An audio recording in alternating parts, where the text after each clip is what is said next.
கணவன் மனைவி ஆணாக இருந்தாலும் சரி பெண்ணாக இருந்தாலும் சரி ஒருத்தரோட ஜாதக கட்டத்தில் பேஸாக எது நல்லா இருக்கணும் அப்படின்னா 7ஆம் இடம் நல்லாயிருக்கும். ஃபஸ்ட்டு எது நல்லா இருக்கோ இல்லையோ 7ஆம் இடம் நல்லாயிருக்கும் ஒன்று. இன்னொன்று 3ஆம் இடம் நிச்சயமாக நல்லா இருக்கணும், இது ஒன்று. அடுத்தது 2ஆம் இடம். இந்த 3 நல்லா இருந்துச்சு அப்படின்னா கணவன் மனைவிக்குள்ள எந்தவித கருத்து வேற்றுமையோ இல்லை பிரச்சனையோ சண்டை சச்சரவோ எதுவுமே நிச்சயமாக வராது. இந்த 3 ஸ்தான பலங்கள் நன்றாக வலிமை பெற்று இருந்தால்.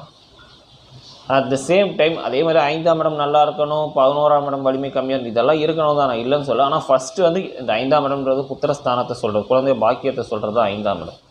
பட் இந்த குழந்தை பாக்கியம் அப்படின்றத விட ஃபஸ்ட்டு இவங்க 2 பேரும் ஃபஸ்ட்டு ஒற்றுமையாக இருக்கணும், பிரிவினை வராமல் இருக்கணும். அப்படின்னா அவங்க ஜாதகத்தில் 2ஆம் இடம் 7ஆம் இடம் 3ஆம் இடம் முக்கியமாக நல்லா இருக்கணும். இது நல்லா இருந்துச்சு அப்படின்னா நிச்சயமாக ஒரு பிரிவினைன்ற ஒன்று நிச்சயமாக வராது, நல்ல ஒரு சுபிட்சமான வாழ்க்கையை வாழ்வாங்க.